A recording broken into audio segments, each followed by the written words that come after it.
right, let's get it going. Are you ready? Are you ready? Let's go! Revolution Radio at freedomslips.com. It is 10 p.m. Thursday evening, and we are here live on Studio A. Yeah, you've waited all week for the most cutting-edge topics and guests, and now it is time to deliver. That's right, it's the Stephen D. Kelley Show with your host, Stephen D. Kelley. Good evening, everybody. Welcome to the show. This is the Stephen D. Kelley Show. I am your host, Stephen D. Kelley. This is Revolution Radio, www.freedomslips.com. It's Sunday night. It's 7 o'clock here in California, 10 p.m. on the East Coast. And in the Donetsk Republic, it is... Natalia, what time is it over there where you're at? Hello, Stephen. What time is it where you are? 6 a.m. 6 a.m. Okay, thank you. Hold on just a moment. All right, anyway, she was here ready bright and early at 5 a.m. her time, and it was actually she was an hour and a half early. I'm sorry about that. So she's been up very early. Anyway, as you can see here, we have Natalia from the Donetsk People's Republic has returned to visit with us and tell us what's going on. Zach Novak, as well as Georgy Morozov, were supposed to be here, but unfortunately we're unable to connect to them, and we'll have to perhaps get them again some other time. Who knows? Maybe they'll be able to connect during the show. But we're very happy to have Natalia with us, and I'm sure she's going to be able to do a very good job of telling us what's going on over there in her world. We've been focused quite a bit recently on Syria, of course, because so much is going on over there. And we don't want anyone to forget what's going on over there in the former eastern Ukraine. There has been, the last show we did was shortly after the Minsk agreements were completed. And if you've been following, you'll know that there have been many, many violations of that agreement, primarily by the Kiev junta regime. And, of course, the United States is, and the EU and NATO is doing everything it can to foment trouble and to continue to arm the Kiev regime, and in the hopes of starting an offensive against the people in the Donbass. And, of course, they really do think that they're going to be able to go in there and wipe them all out, and they really think that the only thing that's keeping them from doing that is the army of Russia, allegedly, and we know that's not true. But again, tonight we are going to focus on what's going on in that part of the world. We don't want people to forget, and we really, at the very much, hope to accomplish tonight is that we can convince people to continue to think about what's going on over there and to put pressure on our leaders to stop any kind of funding and military support for the fascist forces over there in Kiev. So without wasting too much time, Natalia, first of all, yes. I want to welcome you to the show, and we're very happy to have you back again. And thank you for getting up so early to be with us. And I hope you don't mind that you're the only one and it's all on you tonight. I'm happy to hear you today. Hello, Stephen. I'm very glad that you have invited us today. It's a big honor for us to be heard by USA citizens. It doesn't matter. You don't have to apologize that I woke at earlier than 5 o'clock. It was interesting. I heard something from your show. I listened to you. It's very interesting. I'm very glad to be here in the show today. Well, we're very happy to have you here, and thank you. It's great that that you're staying healthy and alive, and that's very important. How long has it been since the last time you were here? Do you remember? If I'm not mistaken, we had the last show together at the beginning of October. Oh, okay. All right. Well, not. I'm assuming quite a bit has happened since then. Obviously, the weather must be very cold, but what's the most important thing that you can tell us about what? Give us an update on everything that's happened since the last time we spoke. Since the last time, the situation here has not changed crucially in many spheres, especially in a military situation. Fortunately, dwellers of the central districts of Donetsk do not see shelling every day. We are lucky, but however, dwellers of our suburbs, of our city, capital of the DPR's Republic Donetsk, are being shelled often. Nearly every day they are shelled, and other settlements of the Republic.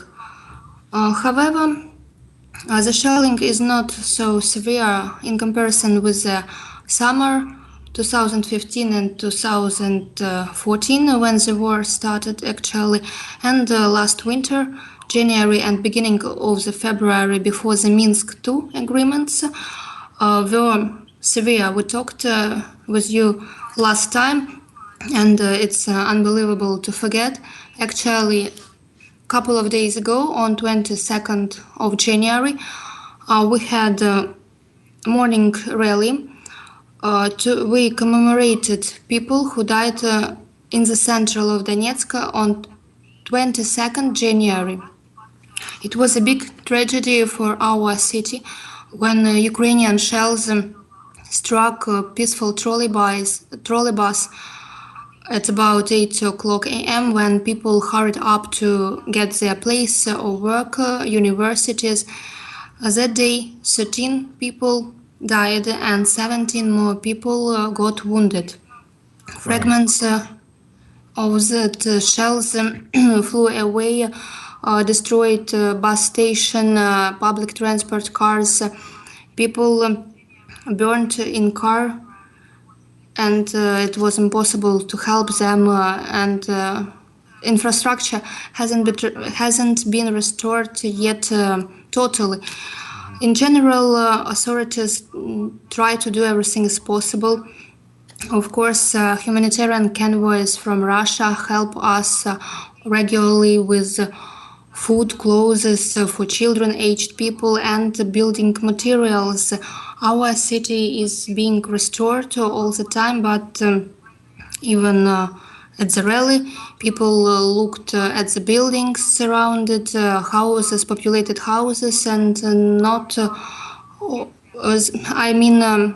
are features that a year ago was a severe war there. Mm-hmm. I have a question, Natalia. Why Yes? do you think it's not as bad as it was?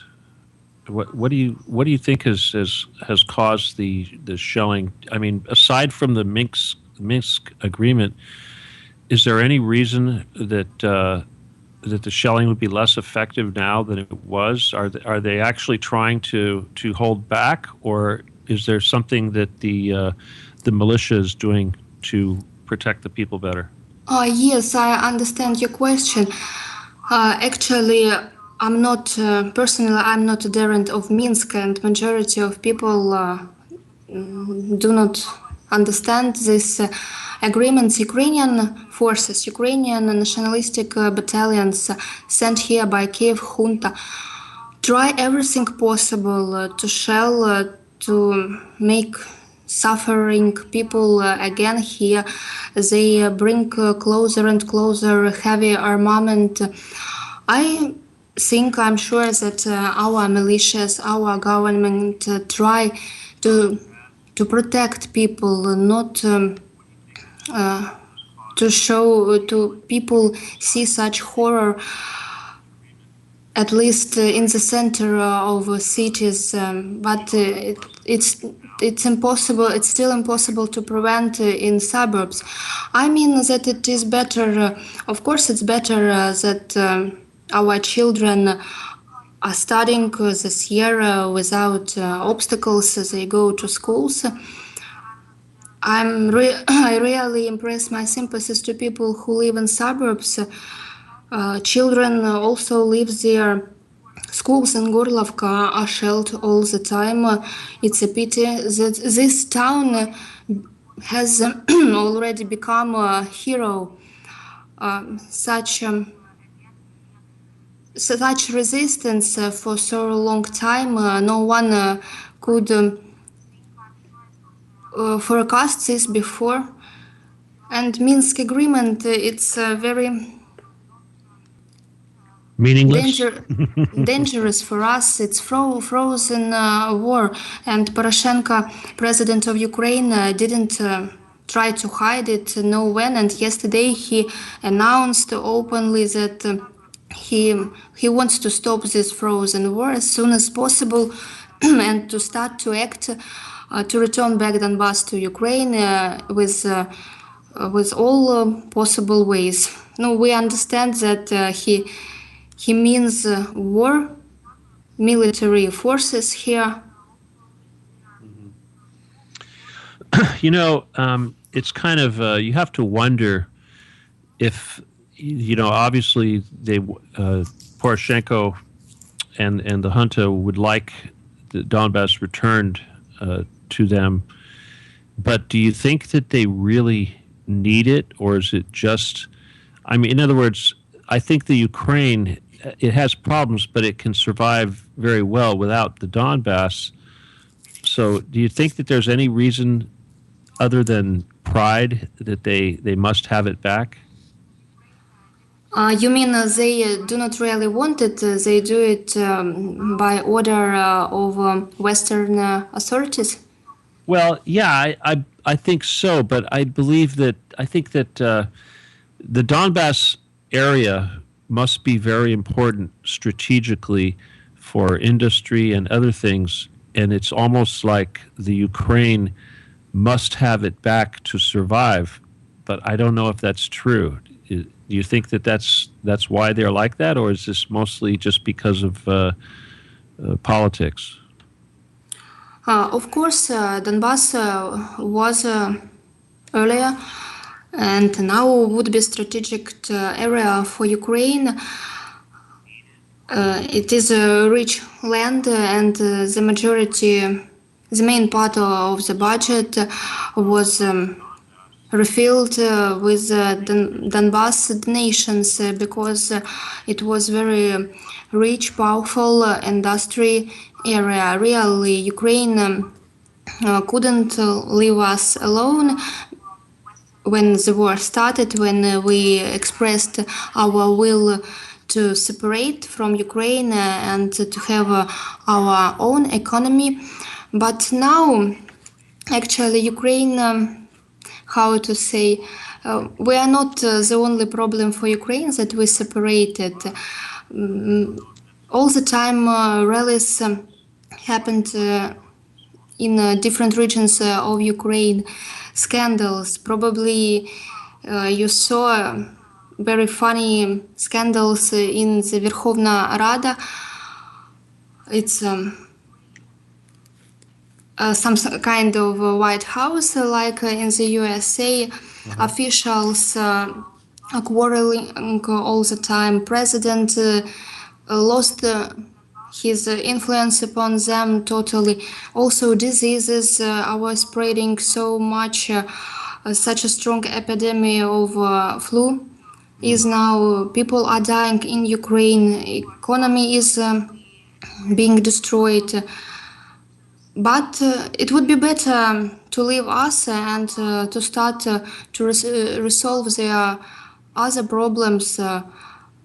I think that they are going on to make us suffer because they do not have another way, because they negotiate all the time with their Western colleagues. They had several meetings this year, this month. They met such political representatives as Nuland, if I'm not mistaken, Joe Biden. They talked a lot, and after the negotiations, they acted more actively. Okay. Let's see. There's a couple things I wanted to ask you. First of all, this flu epidemic or Yes. that's happening, is it mostly in the West, or are the Donbass people also having this problem, or is it mostly on the other side? Yes, we have also a problem, and our authorities prolonged winter holidays for children, and they were somehow protected from close contact to people, and not so many children got this disease. I have statistics in our republic. 4 people died because of flu. In south of Ukraine was the biggest amount, more than 20 people. In western regions also, in one region 5 people, in another 7, and in the center of Ukraine, in Kiev, also were about 10 mortal cases from flu. Well, it's interesting. I should mention for your benefit that there was an American company, an American pharmaceutical company in Ukraine that was responsible for developing biological weapons and drugs to be used for killing Yes, heard people. this. So it doesn't surprise me that you would have problems like that. Okay, what I want to talk about right now is I know over there your job is to work to educate people outside of your country about your situation. You are right. And I know that this is becoming very frustrating because it seems like when the last time we talked, you were asking me what is how people are educated about this, and if people are talking about it, and how they are affected. And I had to tell you that outside of the internet and the alternative media, that there's very little talk, very little conversation about the situation. So this is frustrating, and this is why we're trying to do the show tonight, I think, is to remind people to focus. But Absolutely agree with you. would you like to talk now? Right now, you're talking to the English-speaking people, and primarily, I want you to talk to the Americans, and talk about the frustration of not being able to make people think about this. Should I address to American citizens? Please do.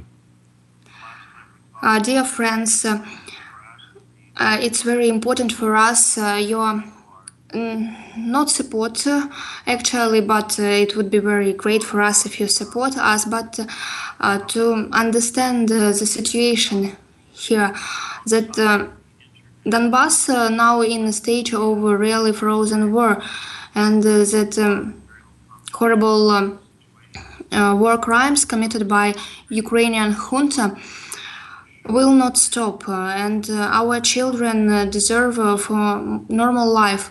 Actually, for this time, and I was asked what happened since October. Actually, there were some changes because we met here delegations from Germany and French, and when deputies arrive here and look at our famous destroyed airport and close to its surrounded populated areas, how people were left their accommodation, how many people died, were wounded, when they see damages which were caused by Ukrainian shells in center of the city, they are shocked, and they promised to tell the true situation in their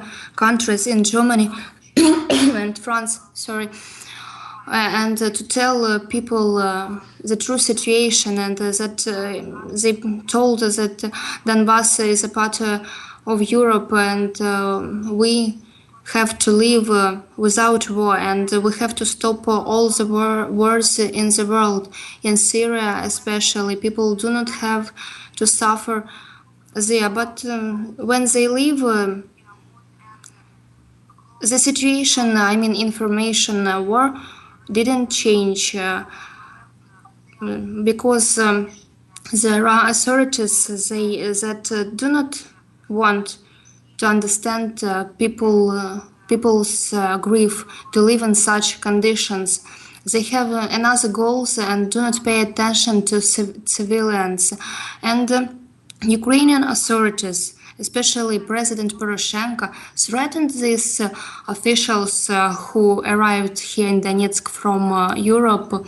They promised to send them to prison, but it's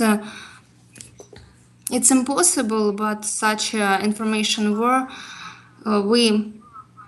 Ukraine do everything possible to put us in such conditions, to make us alone with our problems with this war.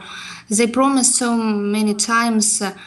It's unforgettable when President Poroshenko promised that our children will be in basements because we adults, people, citizens of Donbass expressed our will not to be in Ukraine after such fascist actions, especially when our countrymen, our friends, relatives from Odessa, South Ukraine, were burned in trade house, union house.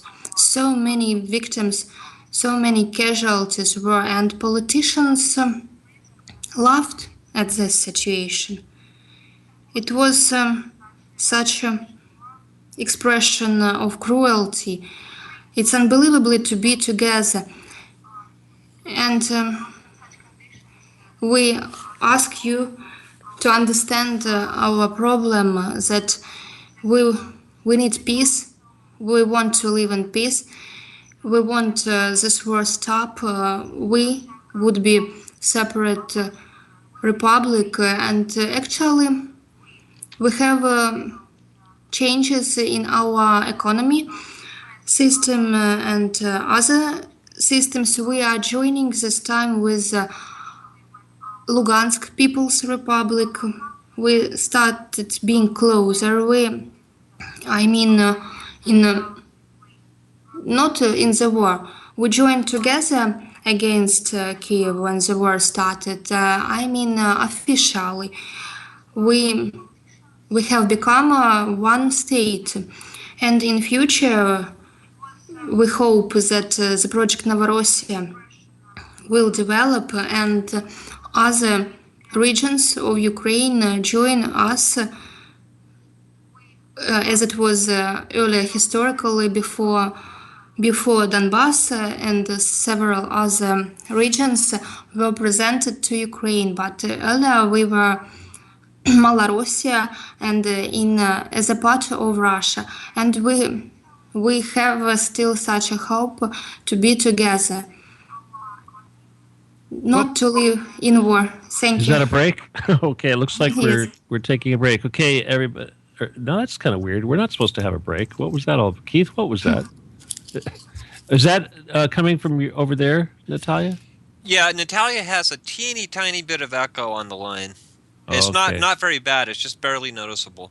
All right. It sounded like there was a radio or something playing in the background, perhaps.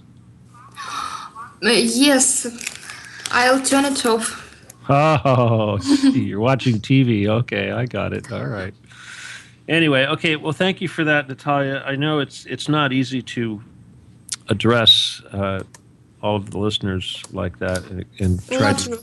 easy, yes. Well, it's difficult to have a message that will get everyone's attention, and all I can do is try to reiterate what you said, but the bottom line is that it is cruel, like she said, it is wicked, it is evil, and we are supposed to be good people in this country. We think of ourselves as a Christian nation, somewhat of a Christian nation, of a good people, and there's absolutely no way that anybody can justify what's going on over there. The very fact that so much of our money was spent, close to $5 billion was spent just to destroy the democratically elected government in the Ukraine and to give them this Nazi fascist junta that they have now.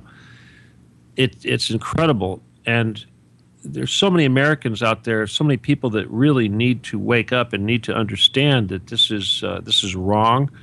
It's certainly not Christian. It's as evil as you can get. And we are truly being led by the dark side, and the people that are responsible for supporting the fascist regime and creating it are the same people that created ISIS and are responsible for the deaths of millions of people. So the bottom line, as I've said so many times before, that this is satanic. These are satanic forces at work, ultimately, and there's nothing possibly good that we could say about these people. Their motives are strictly death and destruction, and if they're going to be doing this because there's some sort of economic benefit, well, that is obviously satanic also. So there's absolutely no reason why we have anything to be doing over there. There's absolutely no reason why the United States or the EU or NATO should be supporting these Nazis. We fought Nazis in World War II, and here we are actually supporting them. So either the country has become incredibly brain dead, or we have become a satanic Nazi country. And if everyone is willing to accept that, then they also have to accept the responsibility and stop acting like we're righteous, because we're not. Again, it's only a quarter way through the show, but I'm going to go ahead and let anyone that wants to join us to call in, if you'd like to give some support to Natalia, or if you have some sort of something worthwhile to add to the conversation.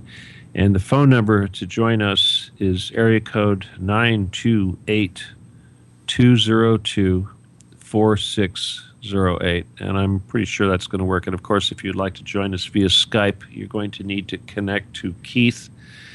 And he's Keith AZ. And as far as I know, the Revolution Radio Skype should also be working, and that would be Freedom Screen. So anyway, if you'd like to join us, please go ahead. I don't think it doesn't look like we'll be getting Zach or Georgie with us. Keith, have you seen any green dots pop up over there on their Skype by any chance? No, I haven't. No such luck. Huh? Okay. All right. Well, that's okay.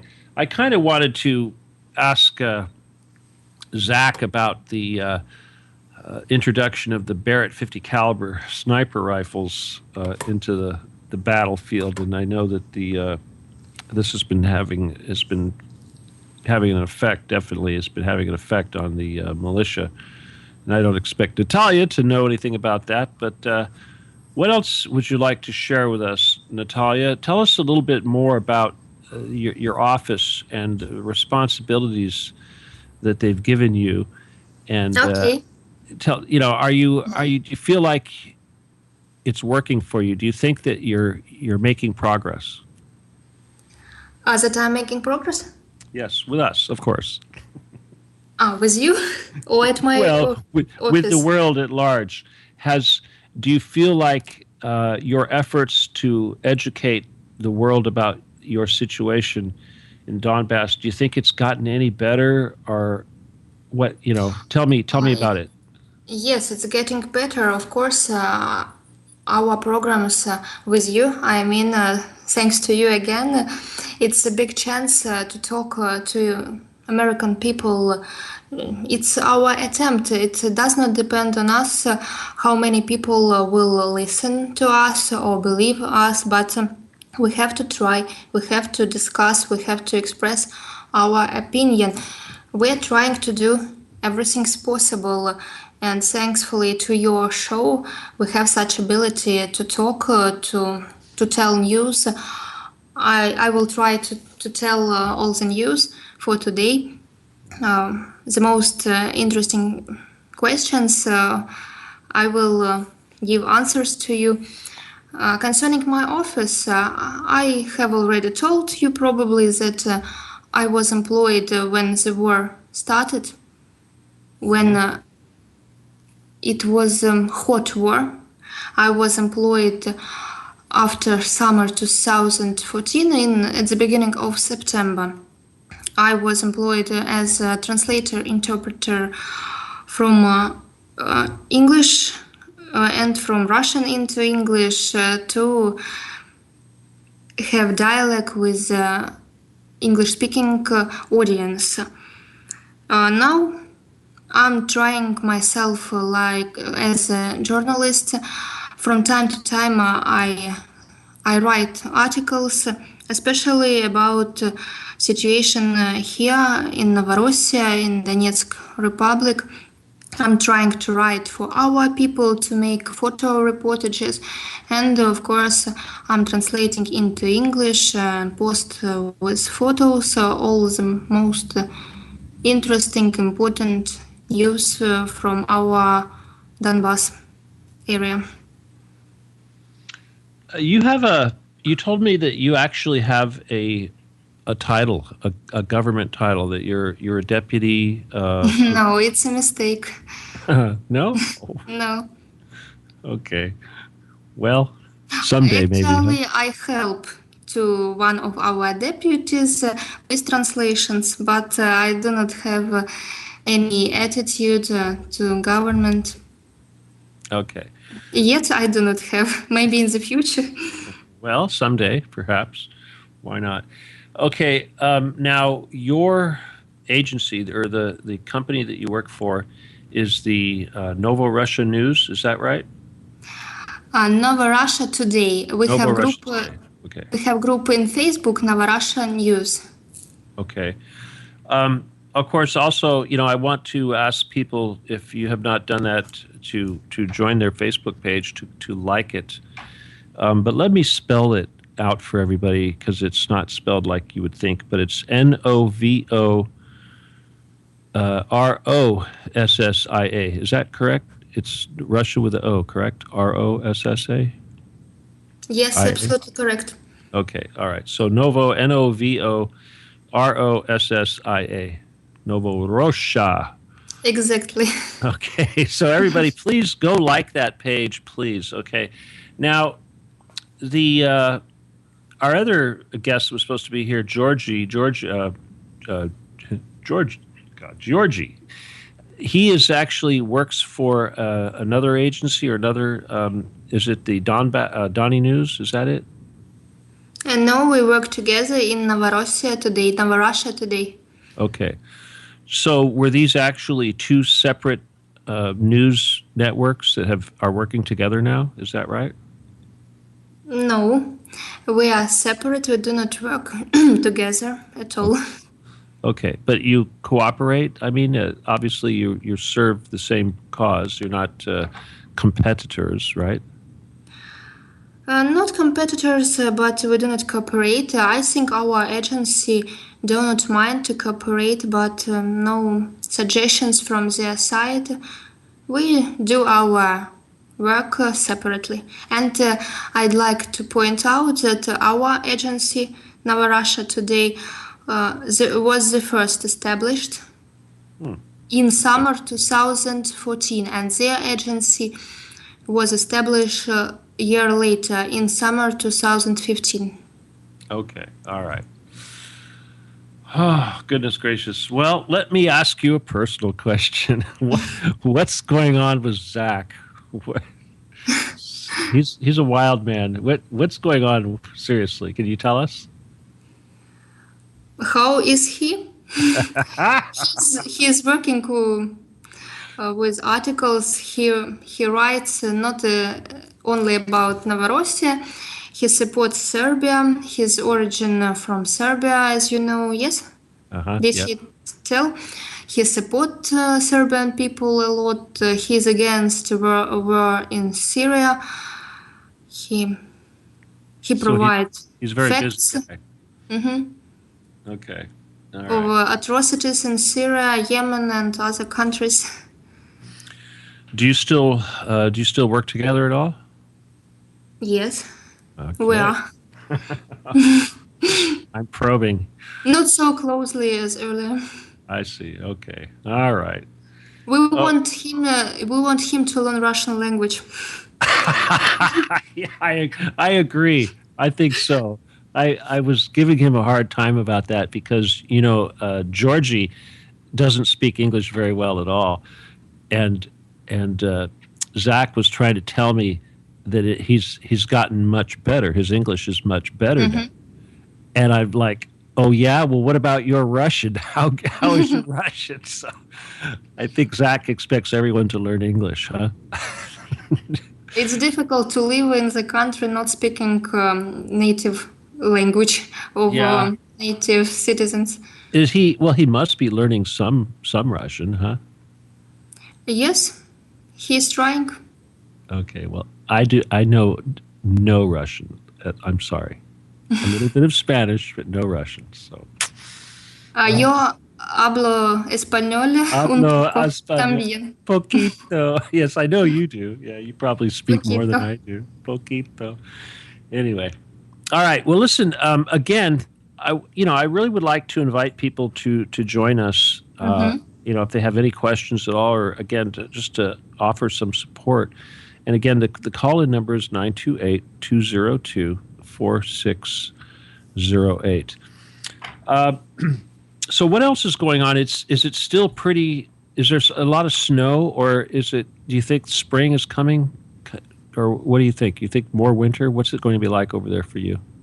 After holidays, our Orthodox Christmas, in the New Year and Christmas it was very cold, about -20. Wow. Which temperature did you have on New Year Eve? Well, of course, we're in Fahrenheit, and I'm in Southern California. It doesn't get that cold here. I know on the East Coast it's very cold, but I'm just wondering if the snow is melting and if it's starting to get a little warmer there where you're at, or is it going to be cold for longer? After Christmas, it was warmer. We thought that the spring is coming, but yesterday, it is -15 at night. Wow. Well, I was wondering, because it seems to me that the junta is waiting for the snow to melt and perhaps springtime before they launch a major offensive. Do you think that's what's going to happen, or any idea? Frankly speaking, we have been fed up with this anticipation of them restarting war, of active military actions at the all front lines. Many times we were told that in December they will start, after 1st January they will start after 10th. But I think not warm temperature, not warm weather will be like a reason for them. I think they have been started preparing for this, and yesterday's announcement of Ukrainian President Poroshenko let us understand this, that they have been nearly ready. After this long hours negotiations with Biden, Nuland, and yesterday he announced that he is sure to return back sovereignty to Donbass. But on 13th January, Ukraine initiated negotiations in Minsk with parts from Donbass, heads of DPR, Donetsk People's Republic, and LPR, Lugansk People's Republic. they insisted on implementation of so-called Minsk III, one more ceasefire, and it's the seventh ceasefire regime that was agreed. I actually, no one knows what to wait. When will it start? But frozen war, it's very nervous and it's. Yeah, It's I understand. Yeah, it must be very difficult. it's difficult. Yes. Okay, well, then it would. So if I understand, then the weather is not so much a factor. I suspect then that that there must be something else. Perhaps they're being told to coordinate with the other events in the world. Perhaps they're waiting for something to happen in Syria that Yes. will provide a distraction. Exactly. Yeah, that would make sense. And perhaps they don't feel like they've trained well enough yet. I know that the United States, of course, is trying to train their forces. So maybe they, and it's funny because the Kiev military is famous for being very bad soldiers. So I have to wonder what the American trainers must be going through. It must be frustrating. So maybe they can't graduate. Yesterday, actually, I'd like to add that yesterday was one more interesting query statement, but by Ukrainian authorities, that after the fourth mobilization wave, about 10,000 people from Ukraine, men, especially age over 18 years, who can do nothing. They will be forced to sign the contract and they will be sent exactly to the front line in Donbass. Wow. That's got to be pretty awful. Poor people. Yeah, poor guys. Well, there's also, we have to wonder, though, if there's going to be a coup over there. And if so, will it be a fascist coup or something more democratic? Oh, looks like in Ukraine? Yeah, in Ukraine, in the Kiev. It's very difficult to say. Would it be a fascist coup or democratic? I think that people, when they will be fed up with this junta regime, they will resist. Actually, in several cities, people started doing this. They have been already fed up with this fear. After Odessa, Ukraine felt very strong that they control people, because people were really afraid. They afraid to express opinion about civilians in Donbass, about independence of Crimea and other things. But when Kiev authorities decided to recall Ukrainian city Kirovograd, maybe you heard about it. I may have, but go ahead and tell us. They decided to call it Ingulsk. Very strange name. I do not know why they decided to do this, to make people irritated of this or any other ideas. Actually, they irritate all people with the name changes of names of the streets. Bandera and Shukhevich, very famous banderists, fascists, and civilians, population of this big city in Ukraine, in central Ukraine, gathered. They started resisting, and Ukraine couldn't change the name of the city. All right. Okay. All right. John Wayne has joined us, and John, did you have a question for Natalia? Yeah, actually, I was just curious, I mean, is the fighting still raging on over there as what it was, a year ago to 2 years ago? And if so, is there any, from what you could gather, any strong military presence of the United States or other NATO or the NATO Union actually taking part in any of the fighting as well. Thanks, John, for your question. Yes, we have a presence of NATO soldiers from mercenaries from the USA. I think that I'm lucky, and citizens of Donetsk are really lucky that we live here in relevant peace with our militiamen protectors, but close to us in 20-30 kilometers occupied by Kiev junta troops, villages. We have friends there, relatives, who told us many times that arrived new groups of soldiers who talk especially English with signs on their uniform with emblems of NATO.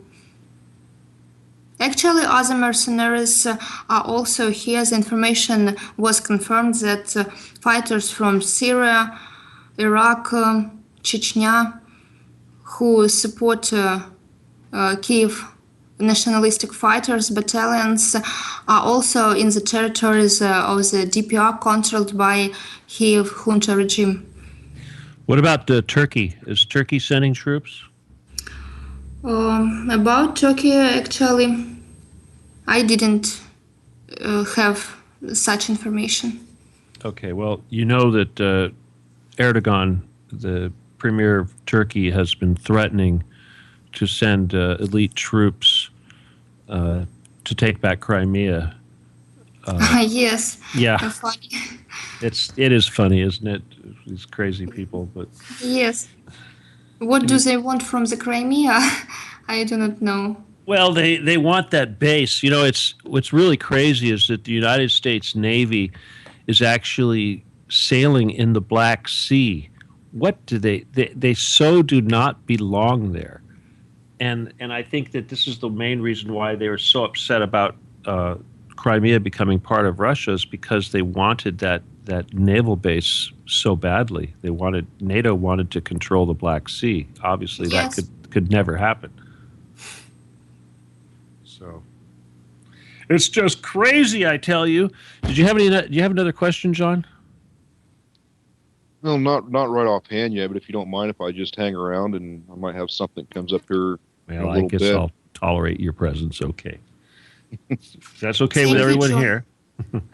Again, if there's anyone else that would like to call in and join us and ask Natalia or myself or anyone a question, it's 928-202-4608. And of course, if you'd like to join us via Skype, you have to connect to Keith, and his Skype is his name, Keith AZ.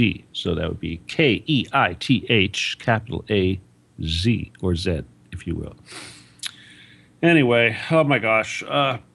You know, it's interesting, though, well, first of all, John, you know, the offensive, it's not quite the way it was with the troops on the ground fighting as badly as they were, you know, like when they had the cauldron and all those troops that were trapped on the eastern side. You know, this is kind of what we're talking about is, you know, there are violations of the agreement. You know, there certainly hasn't been a ceasefire because the junta is still using howitzers and shelling the Donbass. But as far as them launching armored advances and infantry and that sort of thing, that has yet to happen. But you know, it's like we were discussing just now. They're getting very frustrated waiting for this, and it's been something that they've been expecting now for months, it seems like. And obviously, we expect that sooner or later, Kiev is going to try to launch a final offensive or an additional offensive. I mean, more than likely they will lose, and they seem to think that the only way that they can succeed is if Russia withdraws troops, which it doesn't even have there. But again, like we were saying just a little while ago, it's very possible that the junta regime is waiting for some sort of a world event, like perhaps a large offensive or some sort of operation in Syria involving, who knows, possibly the Israel, the United States, Russia, Turkey, et cetera, et cetera. So if you've been following what's going on in the world, you'll know that the United States has just opened up a military, or not a military base, but an airfield in the very far northeastern section of Syria, an area controlled by the Kurds. And this, of course, is extremely bad development because obviously the United States has no business. They've technically invaded the country just like they've invaded all these other countries and going and building a airfield in a country that they do not belong in. So this is very bad, and it's only going to be a matter of time before American planes, Israeli planes, NATO planes, European Union planes, whatever, are going to need to be shot down because obviously Russia is going to have to do its job there, and I don't think that they moved all those anti-aircraft missile batteries into the country for giggles. I think they intend to use those eventually.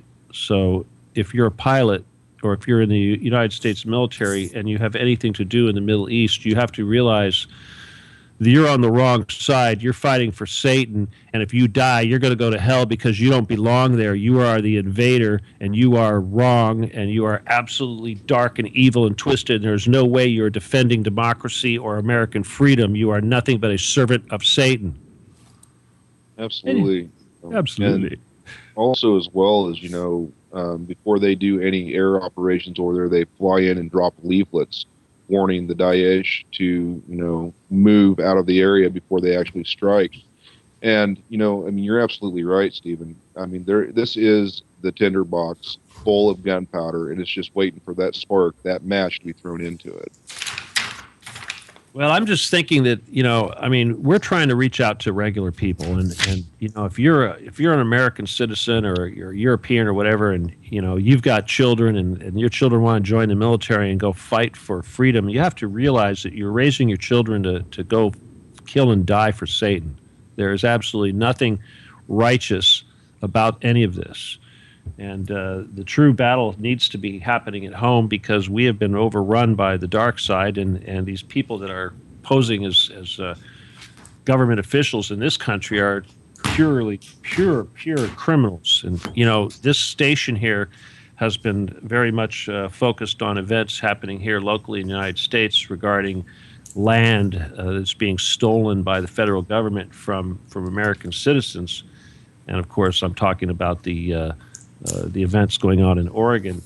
But the reality is that these issues are not local issues that are small things. They're very, very large things, and all of these events are all connected. They all have the same common denominator, and that is that the world is being run by people who worship Satan. And these are the same people that would commit the genocide in the Donbass. These are the same people that are committing the genocide in Syria and Iraq and other places.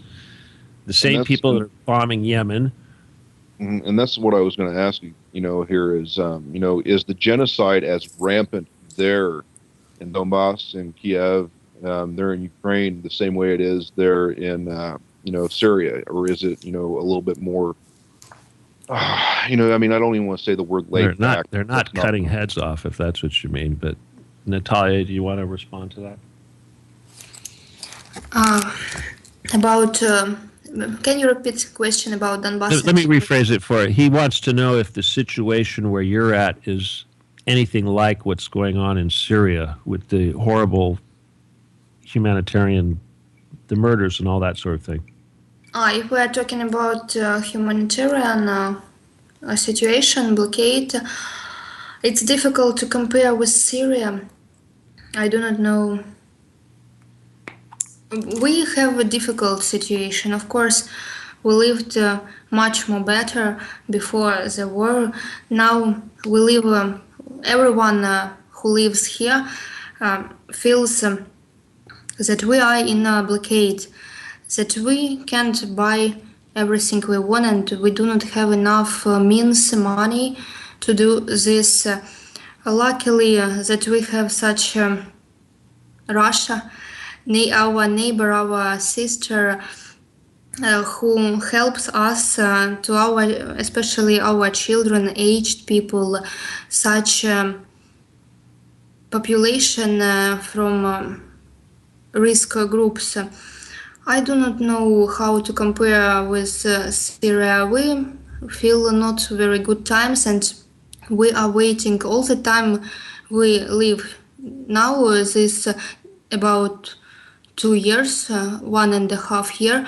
We live and with such thoughts that we have to suffer a little more time and then we will live in peace. We will develop our country, that our economy will develop. We will do everything possible to live not worse than earlier, even better. All right, that's our break. If everybody would please mute your microphones, we'll be back in 5 minutes, and stay with us.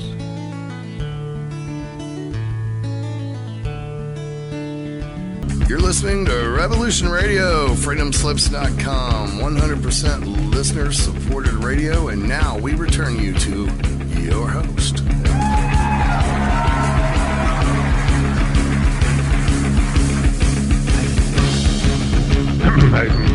All right, everybody. Okay. All right. Okay, everybody. Welcome back to the show. This is the Stephen D. Kelley Show. You are listening to. My name is Stephen D. Kelley, and this is Revolution Radio, www.freedomslips.com. And tonight we are going back to the Donetsk Republic, and we're visiting with Natalia. And I want to remind everybody, before we get back into it, that Revolution Radio is 100% listener support. That means we do depend on your donations. So if you can, please go to our site support page, which is easy enough to find if you go to our homepage at www.freedomslips.com. On the left side of the page, there's a blue button that says Donate. Hit that. It'll take you to the site, the area where you can use your PayPal, your credit card, or whatever, and help us out. So we do need that, and please think about it. Also, please join our Facebook page if you have not done it. That's the Revolution Radio Facebook page. Do a search for Revolution Radio Freedom Slips. It's easy enough to find. Also, please join my Facebook page if you have not done it. Also, it's very important that you join my other pages, like, for instance, the Stephen D. Kelley page. Also, there is a Stephen D. Kelley Show page. Please join that if you've not have not liked it already, because sometimes Facebook may shut me down, and I'm going to need you to have access to the other site. Also, if you would like to support my efforts, you can use my PayPal, and that's easy enough. It's my name, Stephen Kelley, 714@gmail.com, and I usually say this during the show because it's always a treat if I see something show up at the end of the show. Sometimes it does, sometimes it doesn't, but it's always a treat if I see something after the show. Anyway, that's StevenKelley 714@gmail.com. Okay, thank you for that. All right. Now, Natalia, of course, is here, and we had intended to have some backup for her. Zach Novak was supposed to be here, as well as Georgy Morozov, and neither one of them made it. Unfortunately, I was unable to connect to Georgy. I did talk to Zach quite a few times, but he was depending on Georgy for the Skype contact, and it didn't happen. So, unfortunately, that's why he's not here. But again, we will look forward to having Natalia as well as Zach and Georgie again sometime in the future. And again, Natalia, if things ever look like something's crazy going on and events are happening that you need to get on the show and you need to get us to talk about it, please contact me and let me know, and I will schedule you immediately to come on and talk, because obviously if there's anything we can do to save lives and to prevent warfare, this is what we're here for. So please promise that you'll contact me if there's any way that we can be helpful in the future. Sure, Stephen. Thank you for your help, support, for your invitation. We will do it more often. I think it's a great chance to talk to people. Thank you. I appreciate that. Again, I want to remind people that we are taking calls, and please take advantage of this opportunity to call in and say hello and give your support. And once again, the phone number is 928-202-4608. Please call in and join us if you have anything to say, and don't be afraid. Also, if you'd like to join us via Skype, you can use the station Skype, which is Freedom Screen, or you can connect to Keith, which is Keith AZ, KEITHAZ. All right. Does anybody have any questions, any comments? Keith, do you have any questions by any chance? I always give you a chance to say something. Well, I think it's wonderful, Natalia, that you've joined us and bring awareness to what's happening in your region. What other countries are around you? Is there any other countries besides Russia that is supporting you? Some of your other neighbors, perhaps? Yes, other countries supported us for several times, but not so often. Actually, I'd like to say about the latest humanitarian convoy from Poland for Christmas. Orthodox Church from Poland sent us a humanitarian convoy on holidays.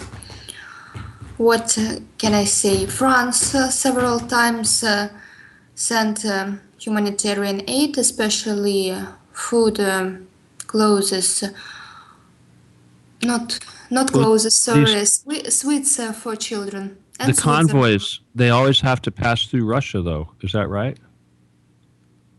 Sorry. Well, they have to pass Russia, yes. Okay. So if France wants to send a convoy or aid, they must fly the material to Russia and then transit from the Don into Donbass? I see. Mm-hmm. Actually, Germany donation charity organization helped before New Year. I'm talking about the latest, not for the 2 years. Latest couple of months. Before New Year, Germany organization remembers sent school things for our children. Okay. All right. About 200 rucksacks with everything necessary for art, diary, pencils. Some kind of help. Well, that's nice. For our children. That's certainly nice. Nice. Now, are the schools are out? Are they on holiday now, or what? It's prolonged holidays. We call it. It connected with epidemic of flu, in order to prevent our children. Oh, right. To get diseases. Sure. Okay. I see. So what happens in a situation like that? Do the parents have to do the schooling or what? The situation in schools changed in comparison with 2014 and half a year of 15. Children started studying more intensively, I'd like to say. Okay. Well, I'm just wondering if the children are enjoying the holiday, or if they'd rather be in school or what. So. They are enjoying their holidays, especially at homes, because all sections, sports sections, art. Do not work now in order to prevent children from diseases. However, I'd like to say that sport, culture, all types of art is being developed very good. Here, such spheres as culture, sport, and education is also at high level as it was before the war. Well, that's nice. There seems to be, you mentioned culturally, there's a lot of events going on. It seems like more and more countries are reaching out to have cultural exchanges with Donetsk. Is that something that you see a lot of? Can you repeat, please? Well, what I mean is it seems to me that more celebrities are getting involved and trying to be helpful. Is there anybody really famous that you've noticed that is getting involved? Especially actors Yes. try to support here, but for this moment, only Russian actors arrived here. We know that French actor Depardieu also support us, but he didn't arrive. Sportsmen support us.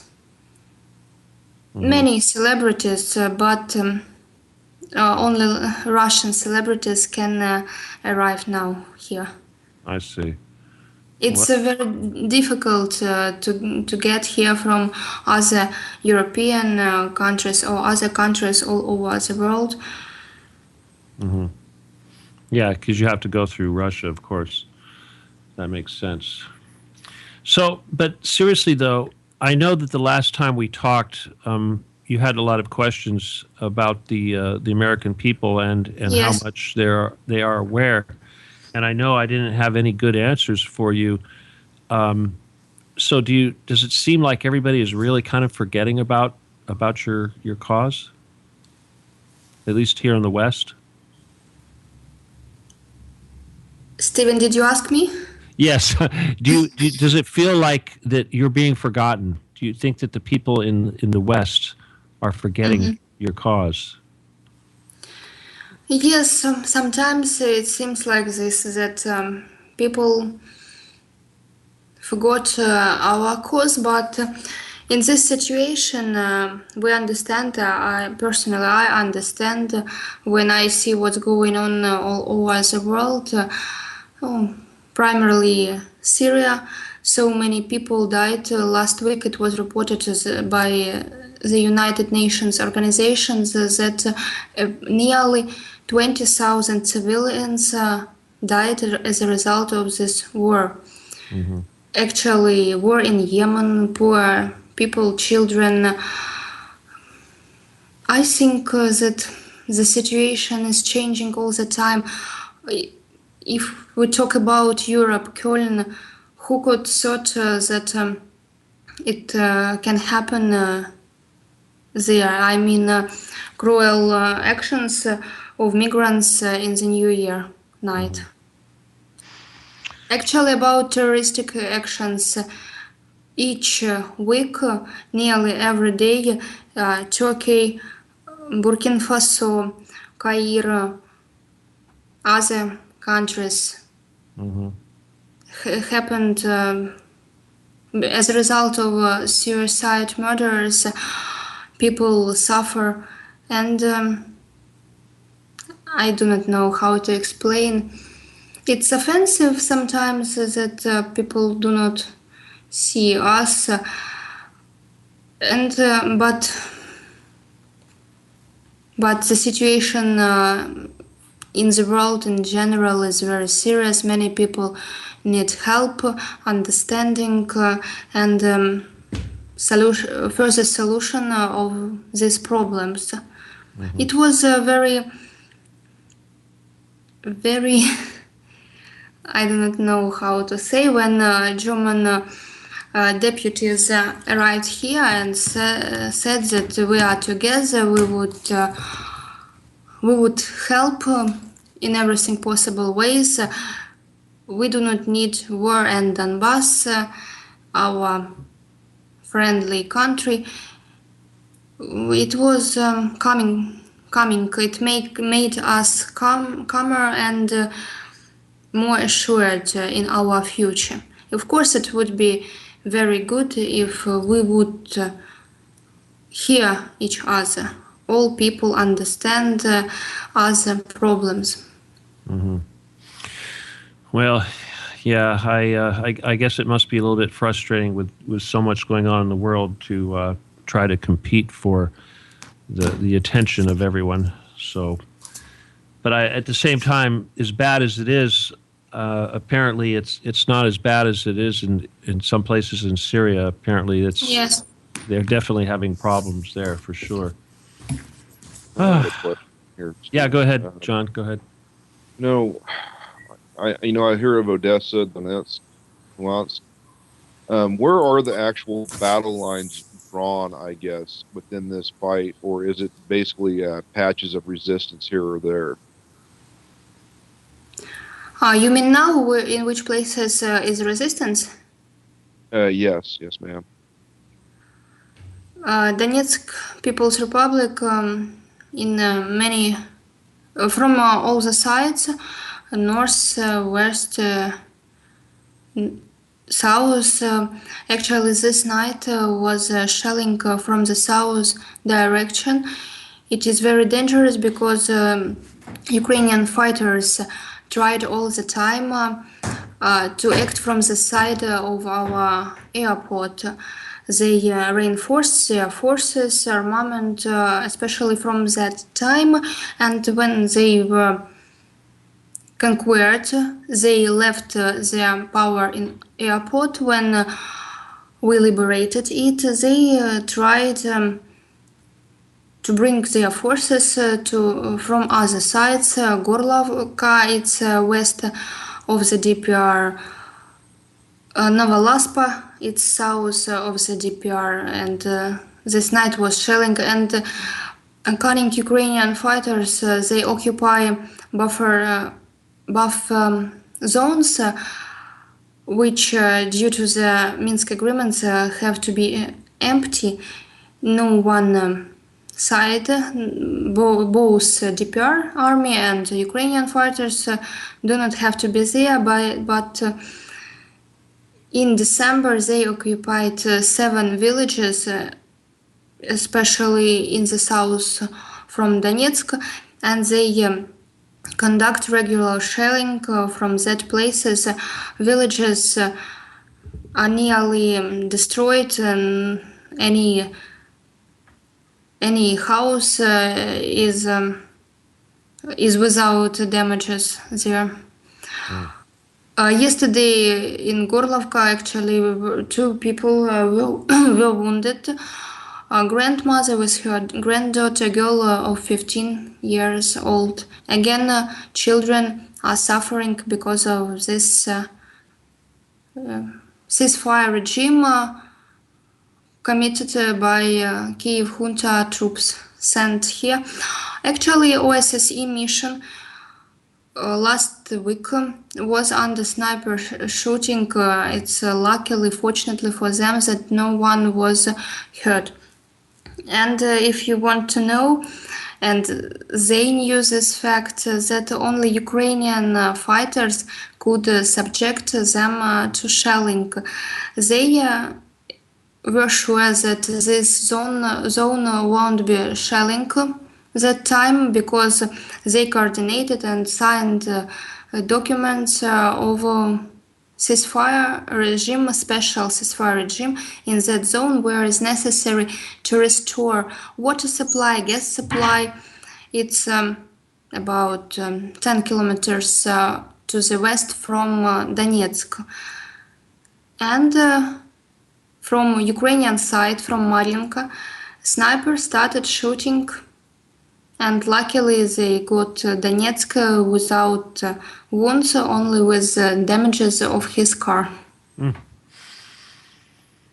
But as you know, they didn't fix whose part to do this. They wrote the direction from where the shooting was conducted, and that's all, and the type of weapon.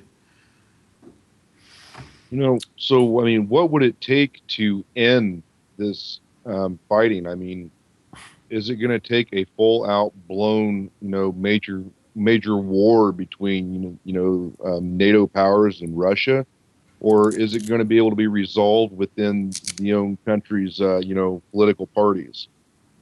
We have such a big hope that not NATO, not Russia will not involve here, because it was a situation when we thought, when long-standing, day-by-day shelling was, we thought that it can't be someone have to interfere to stop it.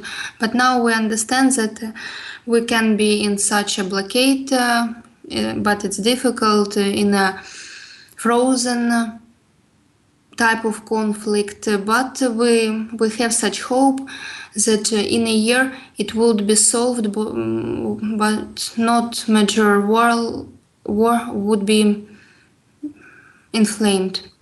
Let me answer your question, John. I don't think that the United States can survive much longer. The dollar is going to crash. The economy is going to crash. The entire economy of the entire world is getting ready to crash. I don't know if anybody's been paying attention, but there's this thing called the Baltic Dry Index, which is the list of all the ships that are traveling back and forth across the ocean, the merchant ships. And if you're paying any attention to the Baltic Dry Index, you'll notice that the number of ships that are on the ocean transporting cargo right now are at the lowest point they have ever been, probably since World War II. They're not shipping. There's hundreds of freighters. Most of the freighters of the world are anchored right now. Gasoline or oil that's being pumped out of the ground it costs more to pump it now than it's selling for. The steel barrel that they put the oil in actually costs more now than the oil that is going into the barrel. They're losing money. The United States has become the largest oil supplier in the world, and yet the money, they can't afford to do it because they're getting less money for the oil now than it costs to bring it out of the ground. So yes, the entire world is collapsing. The Western economy is collapsing, and the United States is probably in its last months. Just economically speaking, the dollar really does not have anywhere to go. So these world events are made to distract us from our own problems. And so I think, Natalia, you're probably fortunate that if our economy crashes here very soon, like it very well may likely do, that we won't be there to cause any more problems for you. It's good news, huh? Yes. Anyway, if anybody wants to respond to that and tell me I'm full of it, this is your opportunity. 928-202-4608. Once again, this is the Stephen D. Kelley Show on Revolution Radio, www.freedomslips.com. Oh, Natalia, I wish I could pronounce your last name properly. Let's see, Satyeva, is that right? Saitayeva. Satyeva. Okay, that's pretty close, right? Saitayeva. Satyeva. Okay, close enough. We have Natalia Satyeva here today. Call in and say hello, please. She's got up very, very early in the morning to be with us here today. So, again, 928-202-4608. And again, if you want to call in via Skype, use Keith AZ, capital Keith, capital AZ, or Freedom Screen. I just wanted to say, Natalia, over here in the United States, none of us want war. Nobody wants war. The Russians, they don't want war. No, that's not true. The stockholders for Lockheed and Martin Marietta, they want war. Well, yes, absolutely. Raytheon, oh, hell yeah. General Dynamics, they want war. Yeah, but I'm just talking about the general populace. Boeing. Well, yeah, I mean, the major, war industry, yeah, but the American people, they don't want no war. They don't want nothing to do with it. I mean, hell, half of them are so complacent and are completely oblivious to even what's going on over there in your area of the world. I mean, it's not even funny. I mean, it's disgusting, to be quite frankly honest. Well, John, that's not completely true because we've got at least 200 million people in this country who are really stupid, who think that they believe guys like John McCain that think that we need to attack Russia, or seriously, they are that stupid. Or there's actually people in this country that are so stupid that they think that the United States is fighting against ISIS. That's how stupid they are. So trust me, there are people in this country that want war only because they are stupid and they worship Satan. Okay, but the average rank and file citizen, no, we do not want killing, and we certainly do not support genocide. But at the same time, we have to take responsibility. If you're sitting there working at Boeing, or you're working for McDonald's or any of these companies that are making big money selling weapons, and you're getting all excited because you're getting to work overtime because your company got that big contract to supply parts for M1 tanks or equipment that's being sent off to Syria or sent off to the Ukraine, then you're just as guilty, and you've got about as much blood on your hands as the people who are actually pulling the trigger. So there's no middle ground on this. You're either anti-war or you're promoting war, and if you're sitting there living off of the profits of war, then you're just as guilty as the people who are committing the murder with their own hands. That's what I. Absolutely, and that's the truth. So, gee, I can't believe is there anybody? Is there any activity in chat that they have anything going on, Keith? Is there anything? Any questions? Anything popping up? Nothing related to this topic. No. What are they talking about? Whatever's going on in Studio B or something. Well, they're not talking about food, which is a change. They're talking about Star Childs and Robert Morning Sky and things like that. I'm sorry. What's Burning Sky? What? Star Child and Robert Morning Sky and the hell is a Robert Morning Sky? Oh, he's another speaker on the circuit. Talks about UFOs and that sort of thing. Oh God, you're kidding me! Here we are trying to stop a war and trying to stop genocide, and we still have idiots talking about Star Childs and UFOs. What the hell is wrong with this station? Damn. See, this is why I have no time for any of the clowns in alternative media anymore, because they are busy trying to make a buck selling crap when we're sitting here trying to save the world and prevent people from killing each other. And they're talking about crap. Star Child. Robert, oh my God. That is pathetic. I am so tired of all these idiots out there that are focusing on nonsense when we're sitting here trying to save people's lives. This is stupid. You know, and I agree, Stephen. I mean, it's absolutely asinine. You know, I try to cover everything as best as I can, you know, and I'm glad you've got Natalia on here tonight because, you know, she's actually in country and she's bringing the truth of what's really going on over there. And, I don't have anybody that I can bring on from over there, but I try to cover it as best as I can. You got Natalia right here. Well, absolutely. Yeah, right now. Yeah, absolutely. But I mean, I'm talking my own program, I try to cover it as best as I can. But, we've got her here now. And like I said, I mean, from what she just basically said is the whole country over there in Ukraine is literally, at war. And I mean, my God, people are dying. And just people don't, people don't understand. I really feel. And they're dying because of us. We did it. It's ridiculous. And, I know. Yeah, we overthrew their government. Hell yeah. Our tax money went to do that. I mean, and it's still going to do it, I mean, hell, they're stacking up on the border over there with the NATO forces. I mean, it's so damn disgusting. And I don't get where everybody gets off on this. I really don't. I mean, it does. It pisses me off just as much as it pisses you off to, be trying to stop all this carnage, death, chaos, and destruction. And nobody even cares to blink a damn eye unless they're involved in building the munitions. About UFOs. My God, idiots. Star children. Oh, it's a star. Natalia, Yes. you're in a war zone. Do you've got like what 3 million people or something living over there in Donetsk. Do you have people running around there talking about stupid stuff like aliens and UFOs, or are they kind of focused on reality? I think the war changed people' attitude to life. People became more serious. But there are people who talk about stupid things, nuisances, not necessary things. Thank you for that. There are such people everywhere. Well, that's kind of like sports. The people that focus on sports and they live for football or something like that. But it's unfortunate because the alternative media, our media, the opposite of the mainstream media. We have such an important job to do, and yet so many of the people that have voices on this alternative media are wasting their time talking about nonsense and stupidity.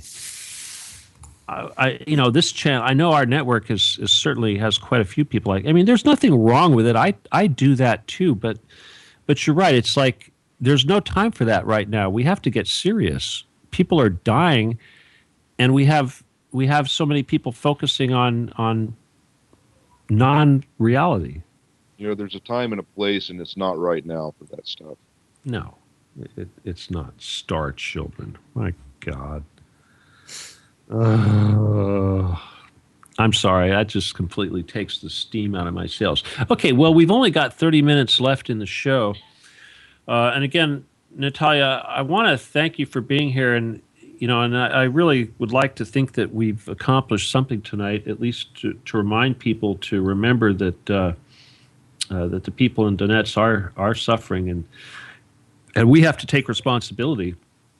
At least people in the Western world, especially here in the United States, we do have the ability to have some influence. So I just have to, if all I can really do is try to advise our listeners to double their efforts to talk to their friends and their family and their coworkers about what's really going on, and remind them that the United States is actively supporting Nazis in Ukraine. And these are the very, very same Nazis that we fought with our allies in World War II. So people need to wake up, and I just don't know how much stronger I can try to impress upon people this information. But again, everybody, please do what you can to not forget what's going on in Ukraine, and please talk to people and remind everybody, and in no uncertain terms, let everyone know that you talk to that the United States and NATO we have become the bad guys, and we are supporting the Nazis, and it really does. It's very important that we use our voices to try to make this stop. We need to embarrass these leaders so much that they have to completely stop this. And if we can, the people that are responsible, that are in office, they need to be removed. So anything that we can do, that's really the only thing I can do that I think can be helpful. Is there anything else, Natalia, that you think that we can do that would be helpful for you? I'm very grateful, Steve, to you. Such nice warm words you told to the audience. It's very good that we decided to talk again about Donbass, Syria, and other places of the world where is not quiet. Now, people really have to think about the problems and who causes these problems, and not support government if it support Nazis. Mm-hmm. We have to remember our history. Whatever difficult it is, sometimes people think that it would be better to give up, and then they will be praised. I do not know. They would deserve something great life. No, if something is going on not right in life, it's not right to rewrite history, to teach children new, unbelievable history. I do not know. There are people, weak people, who are not Nazis, but they would support them and consider that there is no any other case, any other way. We have way. We have to resist Nazis rewriting history. We do not have to support. We do not have to look quietly when other countries are shelled. Thanks to you, to your program, and I'm sure that people will listen and understand us. Okay, I hope that that's true, and I'm thankful that we are able to be any help at all. Gosh, I really would like to think that what we're doing is going to be helpful, and you'll have to let us know because I just don't know. But it is very frustrating trying to wake up people and trying to get people to care. And I think that's the first thing that we have to do is we have to we do have to care, and we have to remember that we're all human, and that none of us deserves to be treated like this. And these politicians and evil people that would try to suggest that Russia is somehow an evil enemy, and that this is all part of trying to defeat Russia and take over Russia. First of all, that's never going to happen, and it's suicide. And we really need to try to work together. And I personally think that that our countries do have, and I'm talking about the United States now and Russia, of course. I think there is certainly a very strong. There is a foundation that we can work on, that we can build on, to have a mutual self-respect and work together in peace. Unfortunately, the enemy of the world, of course, is the Rothschilds and the evil, the satanic, the banking cartel, and the Khazarian mafia, and of course the Zionists, naturally. And all of these elements that are being utilized to cause this warfare, such as the Banderites, the Nazis, the ISIS, and these tend to be the lowest levels of society. And to suggest that somehow these dregs and these underachieving types represent us or represent anything good in the world is certainly a mistake. And I think that we all need to raise our standards, and we need to ask a lot of questions, and we need to change. We need to stop supporting these lowlife in every place in the world. And if you look at what's going on in Europe with the migrant crisis, it's not the best and the brightest that are flowing into these countries. It's the disenfranchised, the least educated, and the people with the least ability to assimilate culturally.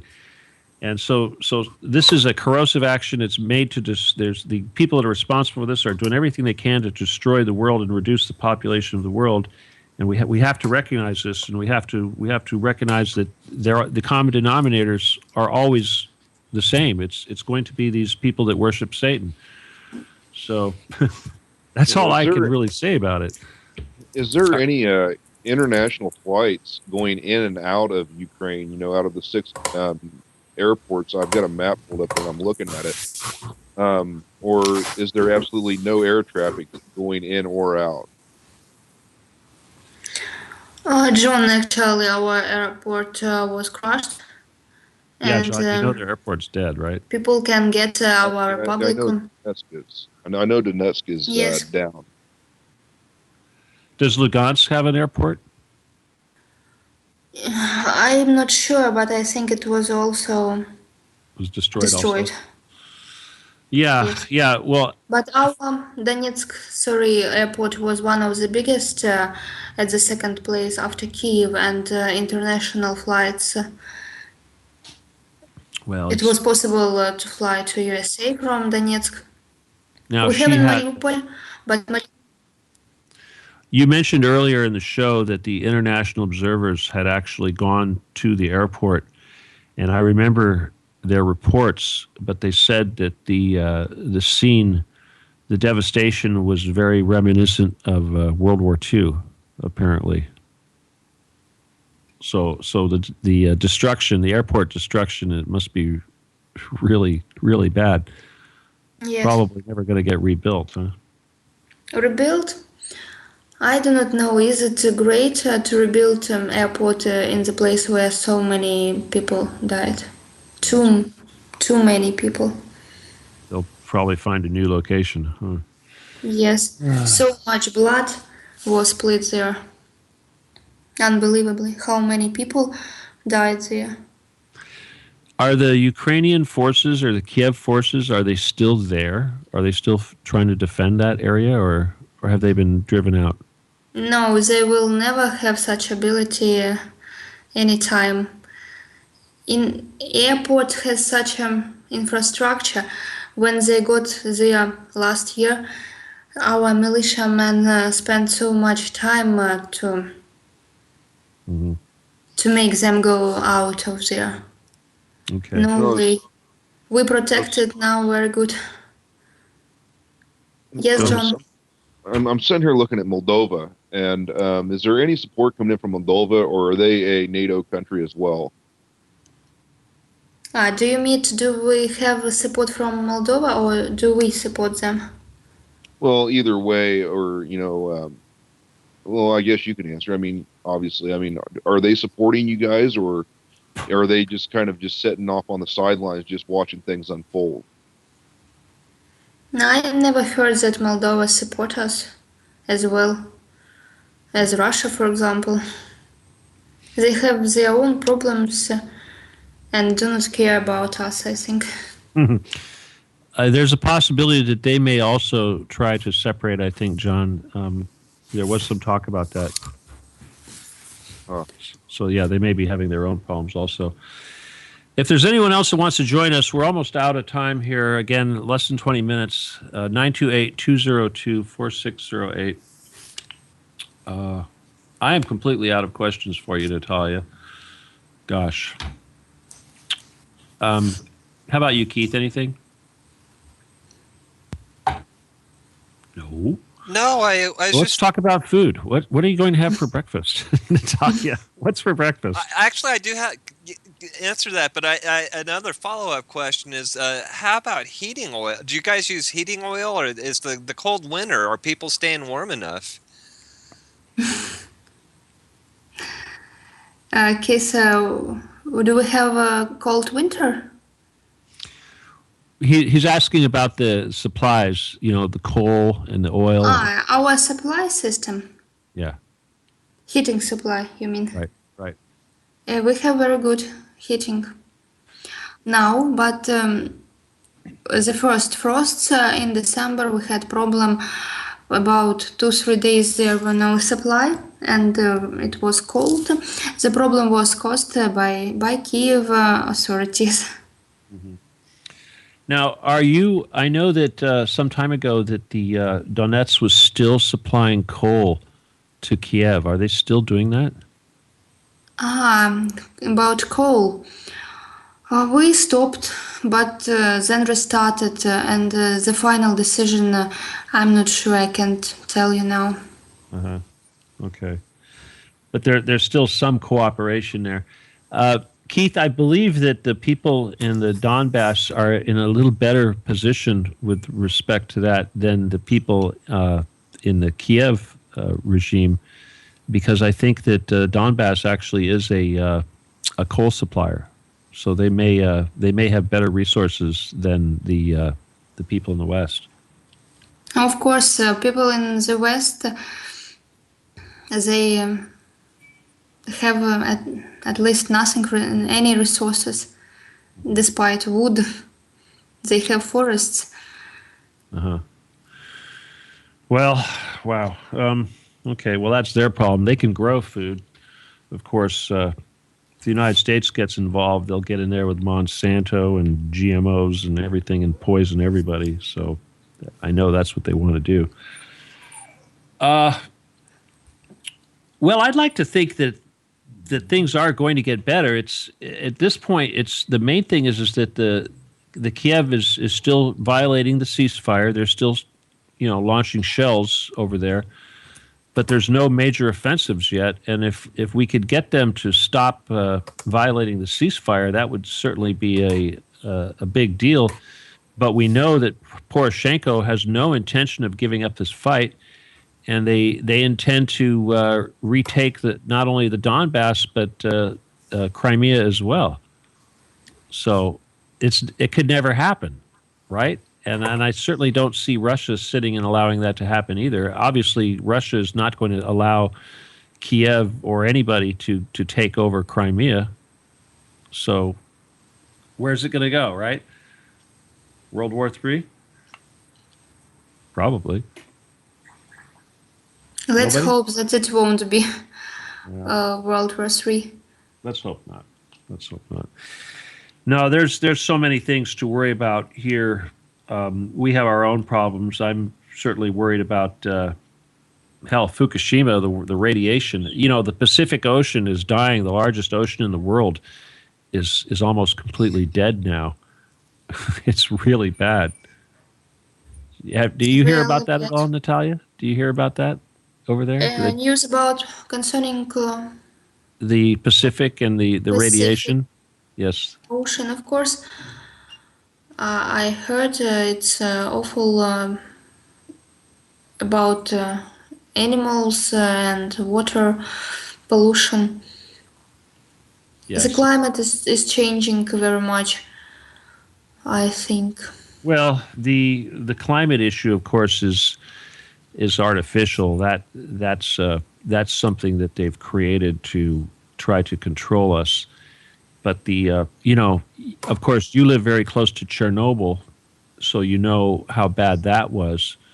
Now, imagine the situation in Japan is much, much worse than Chernobyl, Yes. and it's still going on. No one has made any effort to stop it.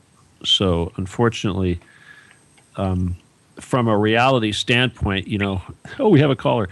We're talking about war and genocide, and then we've got these idiots talking about UFOs and aliens, and yet the world is being poisoned by radiation. Okay, we have a caller. Area code 817. Who's this? Hollander. Yeah, hi. What would you like to say?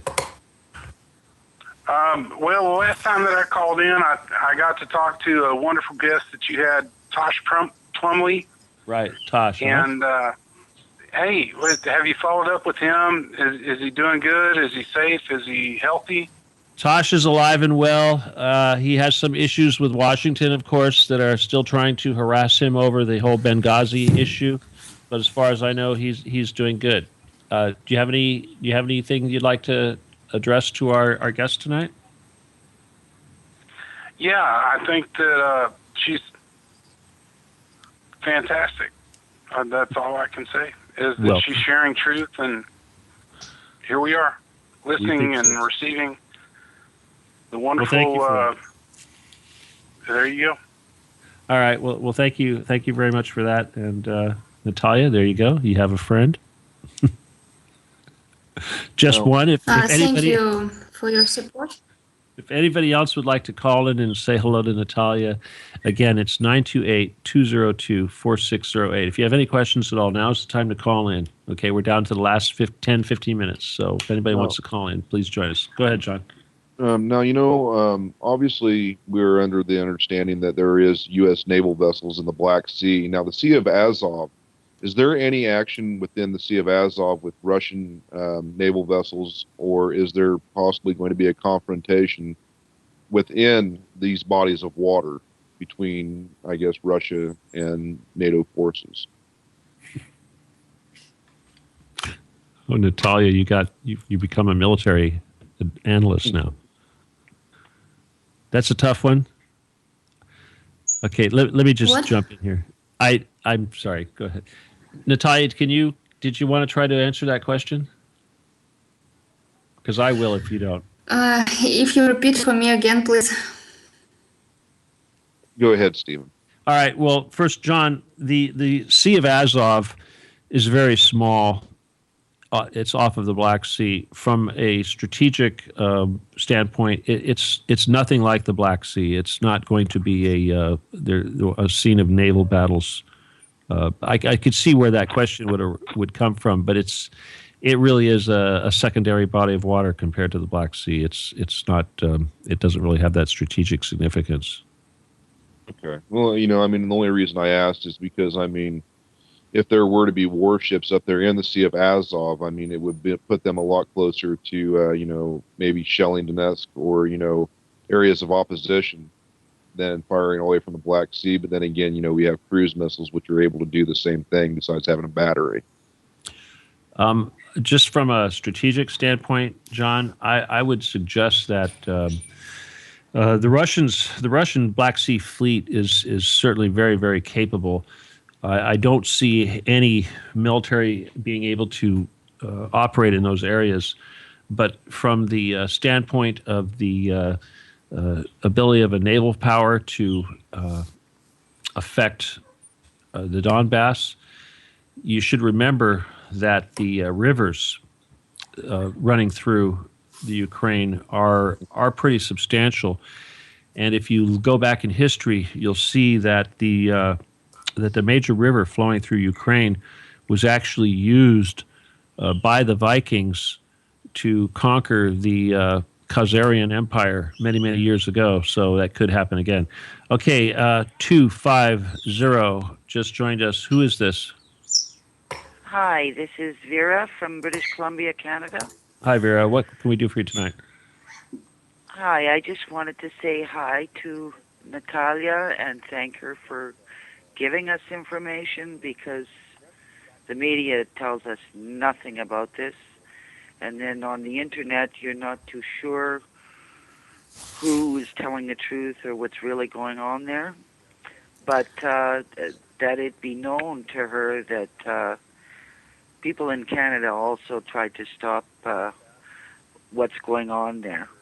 Okay, I emailed definitely government officials, and they just ignore is basically what they do. Hi there. Hi. Thank you very much for your phone call. I'm very glad to hear you that it was interesting that you are trying to understand and you want to understand, and that you support us. Thank you very much. Well, I want you to know that I am Ukrainian. My family actually come from the Ukraine years ago, but when it was the Soviet Union. So to me, in a way, Russia, Ukraine, it's like they're attached at the hip. It's like just foolishness, Absolutely agree with you. Do you know from which region were your relatives, ancestors?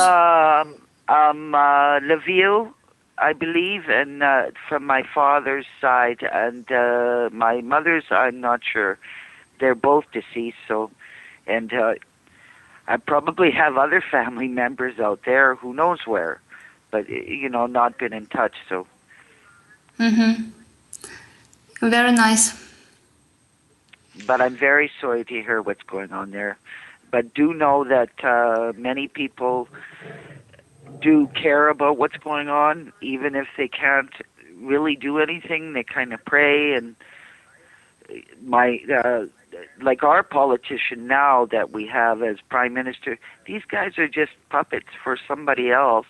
Somebody else is giving them instructions, basically. I wanted to ask you about Trudeau. What has he said anything publicly about this? Is he come out, because certainly he's reversed himself quite a bit on so many things since he's been elected, but specifically about the efforts in Ukraine. Has he come out in support of Kiev? I haven't heard a word on that. The latest, the one of the most ignorant things that has been going on in our country is just all this gay, and for the gays to have rights, and the LGBTQ, and that the kids can decide whether they're going to be whatever they're going to be, and then get us on our compassion on that end of reality. Never mind what's happening out there in we do hear a little bit about Syria. But of course, it's all blamed on Russia and Bashar Assad, like nobody else provoked the situation, And I've sent many emails just like going nuts on my former prime minister about what's going on there in Israel, and to stay out of, those countries, just leave them alone. They've never done any threats to us. Russia's never threatened us. Ukraine never threatened us. But these are very rich Jews that are in there, just basically bullies running the show. I mean, whether you call them Zionist Jews, because you can't put the blame on all the Jews, but, and they call them Nazis. I don't know. Well, but as far as, I haven't heard him say anything about the Ukraine. Well, hey, hang on a second, John. We're getting down to the last second, so I got to kind of jump in here. Real quick, though, the last caller, I want to thank her for what she said. That's very accurate. And if I could just advise you, please take what you've learned tonight, what you've heard, and share it with everyone you can, and take charge over there. If you're one of the many listeners that we have in Canada, so if you could do what you can to reach out to all your friends and family and people that you're around and help us spread the word, that would be great. Okay. But take I do care, want to Natalia. Thank you. Thanks for taking my call. Take care, Thank okay? you, Sarah. Keith, okay, I need to let Bye-bye. everybody. I need to start letting people go here. John, you can stick around. Let me see. 817, thank you for calling. I'm going to let you go here. And let's see here. I got to remind everybody again that this is Revolution Radio. I hope you've enjoyed the program tonight, and you will consider helping us out and donating something. Also, please get involved. We do this because we're trying to change the world. And if you're listening, we hope that it's because that you want to do the same thing and be helpful. And we're not just trying to entertain you. So please do what you can to get involved and talk to everybody that you know and share anything that you might have learned tonight. And that's really all I can say. So again, this is my name is Stephen D. Kelley. This is the Stephen D. Kelley Show. You're listening to Revolution Radio at www.freedomslips.com. I know we got a couple minutes here, but I want to thank Keith, of course, and Natalia. Again, thank you so much for being with us tonight and doing the whole thing by yourself. I look forward to having you back again real soon, and possibly next time perhaps we'll get Zach and maybe Georgie to join us too, so it's not all on you. But you did a really good job tonight. Final messages that you want to tell our listeners tonight. We've only got a couple minutes, so go ahead and just tell us what you want to leave everybody with. Natalia, are you there? Of course, I'm here. I'm in put all that pressure on anticipation of one more phone call. I'm very glad that people phoned today. Thank you, Keith and Stephen, for your show, for the invitation.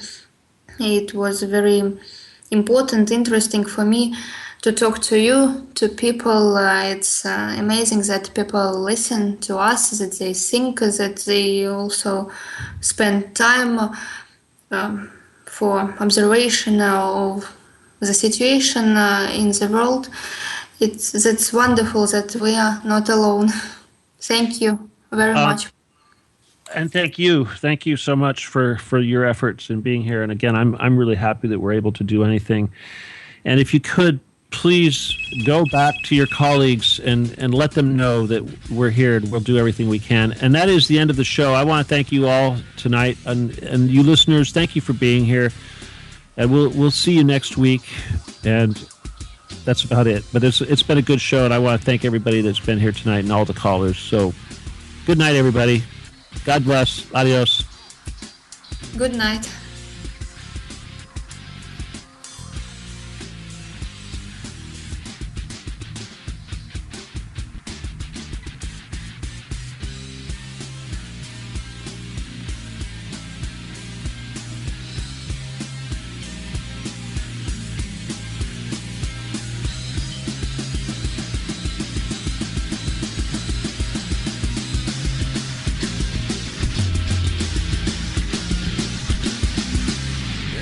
Listening to Revolution Radio.